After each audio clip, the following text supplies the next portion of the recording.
దేవుని యొక్క సువార్తని మీరు వినవలసిందిగా ప్రభు పేరిట మనవి చేసుకుంటున్నాను. హల్లెలూయా. యేసు ప్రభు గురించి మీకు అందరికీ తెలిసిందే. యేసు ప్రభు గొప్ప దేవుడు, దేవుళ్ళలో ఒక దేవుడు అనుకుంటాం మనం. కానీ నిజంగా చెప్పాలంటే దేవుళ్ళలో ఒక దేవుడు ఉండరమ్మా. ఈ ఆకాశాన్ని భూమిని సృష్టించిన సృష్టికర్త, ఈ ఆకాశం సమస్త జీవరాశులను సృష్టించిన సృష్టికర్త, ఆయన సహస్తాలతో నిర్మించిన సృష్టికర్త, ఈ చెట్లను, ఈ పుట్లను, ఈ నదుల్ని, ఈ వాటర్ని, ఈ రాళ్లని, రప్పల్ని సృష్టించిన సృష్టికర్త ఆయనే. నజరైన యేసు ప్రభు గారు ఒక్కరే దేవుడు, ఒక్కరే దేవుడు. హల్లెలూయా. ఆ ఒక్కరే దేవుడు తన సహస్తాలతో నిర్మించిన మానవుడు ఈ భూమి మీద నివసిస్తున్నప్పుడు తన శిష్టానుసారంగా బ్రతుకుతుంటే, దేవుని మాటకు లోపడకుండా, దేవుని మాటని ఎవరు వినకుండా వాళ్ళకి నచ్చినట్టుగా వాళ్ళ ఇష్టానుసారంగా బ్రతుకుతుంటే ఆ ఇష్టంలో నుండి వచ్చింది పాపం. ఆ పాపం వల్ల వచ్చేది జీతం నరకం.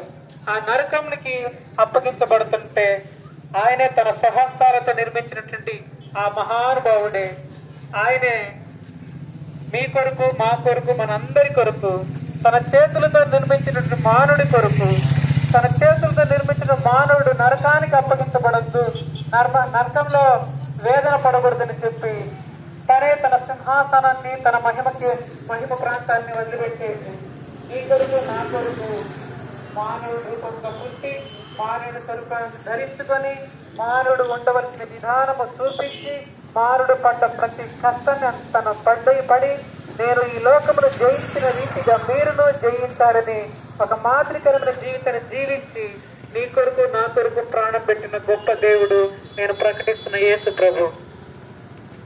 అలాంటి యేసు ప్రభుని ఈ రోజు నీ దగ్గరికే వచ్చాము, నీ పల్లెకే వచ్చాము, నీ పట్టణానికి తెచ్చాము, నీ యొక్క వీధిలోనికే వచ్చాము. ఈ మైక్ శబ్దం ద్వారా నువ్వు ఆ యొక్క మాటలను వింటున్నావు. యేసు ప్రభుని ఒక్కసారి నువ్వు గుండెలకు ఆహ్వానించుకో.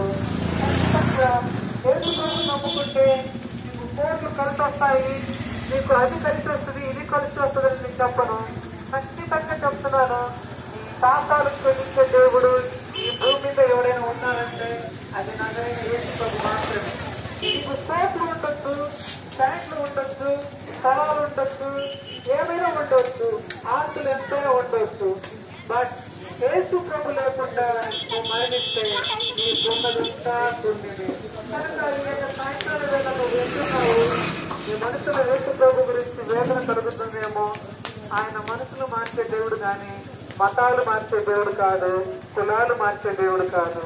ఆయన మనసును మారుస్తాడు, మన బుద్ధుల్ని మారుస్తాడు, నరకం నుండి తప్పిస్తాడు, మన పాపాన్ని విడిచిపెట్టాలి. దేవుని దగ్గరకు వచ్చేవారు ఎవరైనా కావచ్చు, మన పాపము బతుకుని విడిచిపెట్టేసి పరిశుద్ధంగా జీవించమన్నాడు యేసు ప్రభు.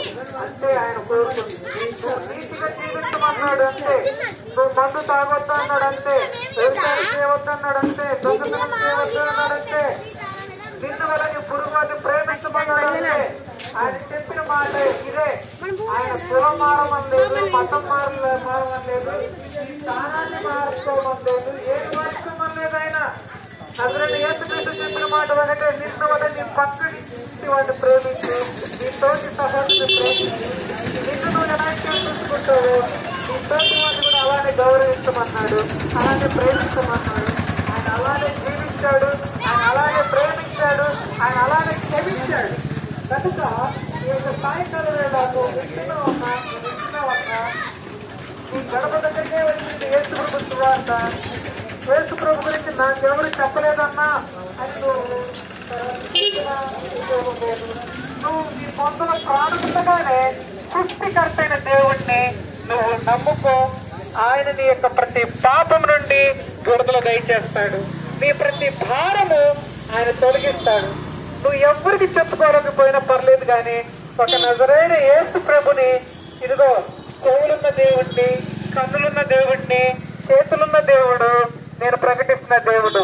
ఆయన కన్నులున్నాయి నిన్ను నన్ను చూడడానికి, ఆయనకి చెవులు ఉన్నాయి నువ్వు ఏడ్చే ఏడుపులు వినడానికి, నువ్వు మాట్లాడే మాటలు వినడానికి, ఆయనకి చేతులున్నాయి నీకు అడగగానే సహాయం చేయడానికి యేసు ప్రభు నిన్న నేడు నిరంతరము ఏకరీతిగా ఉన్న దేవుడు.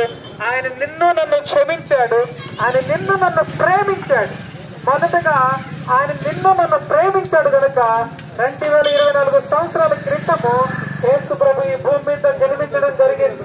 ఈ భూమి మీద వచ్చింది కారణం ఏంటో కనుక ఆయన నీ కొరకు వచ్చాడు, నా కొరకు వచ్చాడు. ఇది తెలియక మన ఇష్టానుసారం మనం బతుకుతున్నాము, మన ఇష్టానుసారం వేలో మనం నడుస్తున్నాము. అది కాదు, ఇప్పుడే అనుకూలమైన సమయము, ఇదే రక్షణ దినము, ఇదే అనుకూలమైన సమయము. రేపన్నది ఉన్నదో లేదో మనకు తెలియదు కనుక దయచేసి అమ్మలారా, అక్కల్లారా, ఇవాళ ఎంత రేపు మెట్ల, ఇవాళ ఎంత రేపు మెట్ల, ఏది నీది కాదే యేసయ్య నీకు తోడే, ఏది నీది కాదే యేసయ్య నీకు తోడే. ఇవాళ ఇంట్లో ఉంటావు, రేపు మొట్లో పోతావు. నువ్వు కట్టుకున్న చీర కూడా, ప్యాంట్ కూడా నీతో రాదన్నా. అలాంటి జీవితం మనం జీవిస్తాం. ఇలాంటివి ఉన్న పాటగా పోవాల్సి వస్తుంది. కనుక దయచేసి ఈ మాటలు మీరు విన్నట్టుంటే ఖచ్చితంగా మీరు యేసుప్రభు మీ సొంత రక్షకుడిగా ఎరగండి. యేసుప్రభు నిజమైన దేవుడు. యేసుప్రభు నమ్ముకుంటే పరలోకం, యేసుప్రభు నమ్ముకుంటేనే మన నిత్య జీవం. ఆ నిత్య జీవం ఇవ్వడానికి నిన్న నన్ను ప్రేమించి ఆయన ఆ యొక్క పరలోకం నుండి దిగి వచ్చిన గొప్ప తండ్రి మన యేసయ్య. అలాంటి గొప్ప తండ్రిని నువ్వు ఇంట్లో నుంచి, నీ ఒంట్లో నుంచి బయట పెట్టడం ఇది నీకు భాగ్యం కాదు. దయచేసి ఈ యొక్క సువార్తని, ఈ మాటలు వింటున్న ప్రతి సహోదరుడు, ప్రతి సహోదరి వినవని చెప్పాల్సిన మాట ఒకటే, యేసయ్యా నేను పాపిని,